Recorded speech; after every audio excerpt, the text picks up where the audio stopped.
Hello नमस्कार साथियों, स्वागत है आप सभी का शालू आर्ट क्लास में। तो कैसे हैं आप सभी लोग? उम्मीद है सभी एकदम बढ़िया होंगे। मैं भी ठीक हूँ।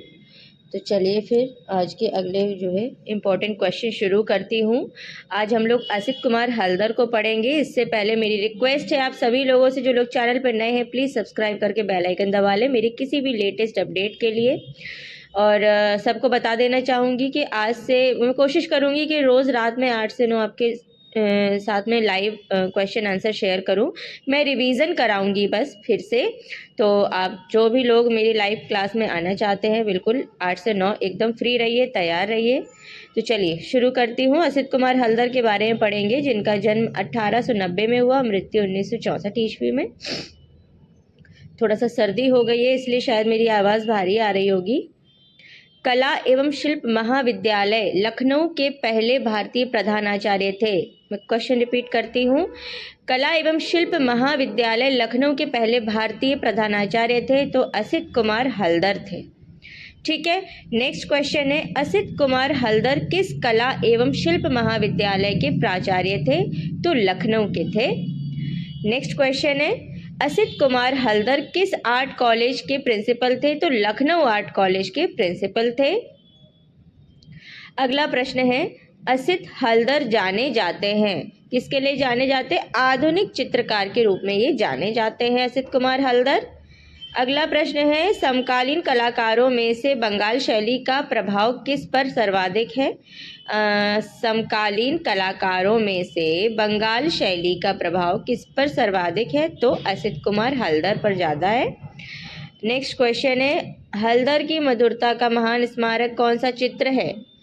हल्दर की मधुरता का महान स्मारक कौन सा चित्र है? तो द फ्लेम ऑफ म्यूजिक इनकी जो है मधुरता का महान स्मारक चित्र है, the flame of music.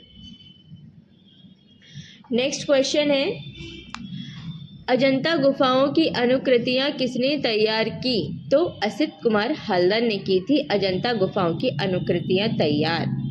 Next question है, किस चित्रकार ने बाघ, अजंता व जोगीमारा की भित्ति चित्र की प्रतिलिपियां तैयार की? किसने की थी अजंता, बाघ, जोगीमारा के भित्ति चित्रों की प्रतिलिपियां तैयार? असित कुमार हल्दर ने। आज मैं थोड़ा स्लो बोल रही हूँ क्योंकि मुझे डिमांड आई है कि मैं थोड़ा सा धीरे धीरे बोला करूँ। जल्दी होता है, जल्दी इसलिए करती हूँ कि वीडियो ज़्यादा लंबा ना हो। और चलिए फिर अगर आप लोग की इच्छा है कि मैं धीरे बोलूँ तो मैं धीरे बोलूँगी। देवी प्रसाद राय चौधरी के बारे में हम पढ़ेंगे। असित कुमार हल्दर के बारे में हम पढ़ चुके। तो इनका जन्म 1899 ईस्वी में हुआ था और मृत्यु हुई थी 1915 ईस्वी में। देवी प्रसाद राय चौधरी थे। तो देवी प्रसाद राय चौधरी कौन थे? मूर्तिकार भी थे और चित्रकार भी थे, वो दोनों थे। अगला प्रश्न है, महान भारतीय मूर्तिकार देवी प्रसाद राय चौधरी की असाधारण मूर्ति का नाम है? तो क्या नाम है इनकी जो है असाधारण मूर्ति का? श्रम की विजय। ठीक है। तो नेक्स्ट क्वेश्चन है, देवी प्रसाद राय चौधरी कहाँ के प्रिंसिपल थे? तो मद्रास आर्ट स्कूल के ये प्रिंसिपल थे देवी प्रसाद राय चौधरी। इनको डीपी राय चौधरी भी बोलते हैं। तो मद्रास आर्ट स्कूल के ये प्रिंसिपल थे, प्रधानाचार्य थे। अगला प्रश्न है, देवी प्रसाद राय चौधरी ने कहाँ शिक्षण कार्य किया? इन्होंने कहाँ अपनी जो है शिक्षा ग्रहण की? Government college of art Madras में, उसी में उन्होंने शिक्षण कार्य किया, यानी कि शिक्षा दी, लोगों को पढ़ाया। अगला प्रश्न है, मूर्तिकार हैं, तो मूर्तिकार हैं तो कौन है? देवी प्रसाद राय चौधरी मूर्तिकार हैं और जो है चित्रकार भी है। लेकिन यहाँ सिर्फ मूर्तिकार पूछा और जो ऑप्शन होंगे वो आगे हैं ऑप्शन, ये तो वन लाइनर है। आगे ऑप्शंस में जितने भी कलाकार दिए होंगे उनमें देवी प्रसाद राय चौधरी ही मूर्तिकार होंगे। अगला प्रश्न है, राष्ट्रीय आधुनिक कला दीर्घा में रखी लेबर एट वर्क मूर्ति किसकी बनाई हुई है? तो डीपी राय चौधरी की, यानी कि देवी प्रसाद राय चौधरी की बनाई हुई है राष्ट्रीय आधुनिक कला दीर्घा में रखी लेबर एट वर्क मूर्ति। तो चलिए अब जो है डीपी राय चौधरी की प्रसिद्ध कृति मूर्ति शिल्प श्रम की विजय किस स्थान के संरक्षण में है? तो राष्ट्रीय आधुनिक संग्रहालय नई दिल्ली। ठीक है, वहाँ पर ये संग्रहित है। अगला प्रश्न है ट्रम्प ऑफ लेबर मूर्ति किसने बनाई? तो देवी प्रसाद राय चौधरी। श्रम से जुड़े हैं, लेबर से जुड़े हैं, देवी प्रसाद राय चौधरी ही होंगे। चलिए नेक्स्ट क्वेश्चन है क्षितेंद्रनाथ मजूमदार, इनका जन्म 1891 में हुआ और मृत्यु 1975 ईस्वी में हुई। क्षितेंद्रनाथ मजूमदार किस विश्वविद्यालय में शिक्षक थे? तो इलाहाबाद विश्वविद्यालय में ये शिक्षक थे। क्षितेंद्रनाथ मजूमदार कहाँ पे थे? इलाहाबाद विश्वविद्यालय में, जिसको अब प्रयागराज बोलते हैं, वहाँ पर शिक्षक थे। क्षितेंद्रनाथ मजूमदार की चित्रण शैली को कौन सी संज्ञा दी जाती है? तो जल रंग वॉश की संज्ञा दी जाती है क्षितेंद्रनाथ मजूमदार की चित्रण शैली को।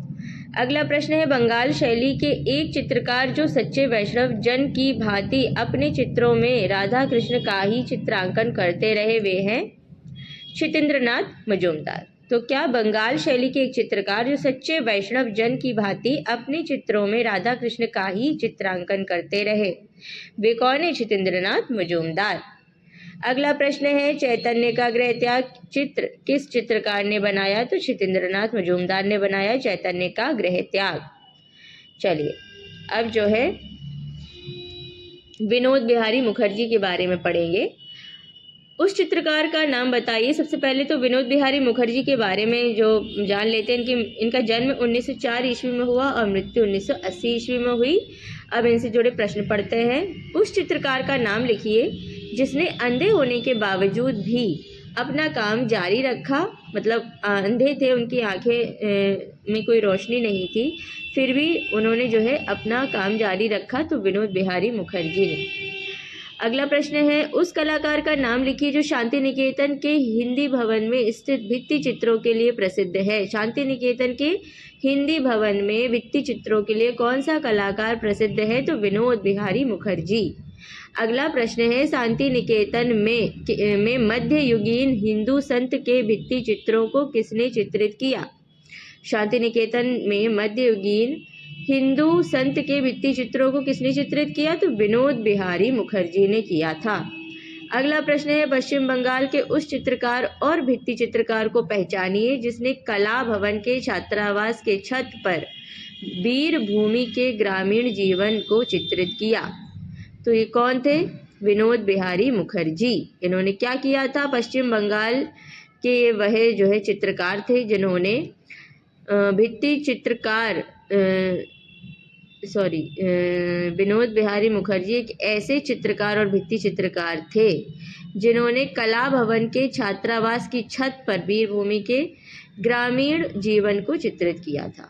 अगला प्रश्न है फ्रेस्को बोनो पद्धति में लाइफ ऑफ मेडिएवल सेंट किसने चित्रित किया? तो विनोद बिहारी मुखर्जी ने फ्रेस्को बोनो पद्धति में लाइफ ऑफ मेडिएवल सेंट चित्रित किया।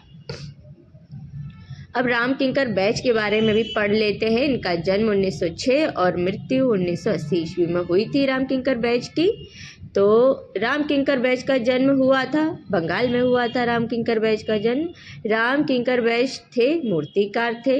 एक मूर्तिकार हैं तो कौन है? ऑप्शन में अगर राम किंकर बैच आएगा और तो फिर राम किंकर बैच करना है। अगला प्रश्न है वर्ष 1939 में निर्मित राम किंकर बैच की पहली अमूर्त मूर्ति का शीर्षक क्या था? तो लैंप स्टैंड था। अगला प्रश्न है संथाल परिवार नामक मूर्ति शिल्प किसके द्वारा बनाई गई? तो राम किंकर बैच के द्वारा बनाई गई संथाल परिवार नामक मूर्ति शिल्प। अगला प्रश्न है प्रसिद्ध मूर्ति संथाल परिवार के रचनाकार हैं। संथाल परिवार के रचनाकार कौन है? राम किंकर बैच है। नेक्स्ट क्वेश्चन है मुर्गी के साथ एक संथाल महिला किस कलाकार का चित्र है? तो राम किंकर बैच का है मुर्गी के साथ एक संथाल महिला। अगला प्रश्न है राम किंकर बैच का सबसे प्रसिद्ध कार्य कौन सा है? तो संथाल परिवार का चित्र इनका सबसे प्रसिद्ध कार्य है। अगला प्रश्न है शांति निकेतन में किस विषय की पढ़ाई नहीं होती थी? तो चित्रकला, मूर्तिकला व पॉटरी की पढ़ाई नहीं होती थी। अब सोमनाथ होर जो है इनके बारे में पढ़ेंगे। इनका जन्म 1921 और मृत्यु 2006 ईस्वी में हुई। सोमनाथ होर संबंधित थे प्रिंट मेकिंग से। और किसके द्वारा कांस्य मूर्तियां भी निर्मित की गई? तो सोमनाथ होर के द्वारा। इसी के साथ आज के क्वेश्चन खत्म करती हूँ।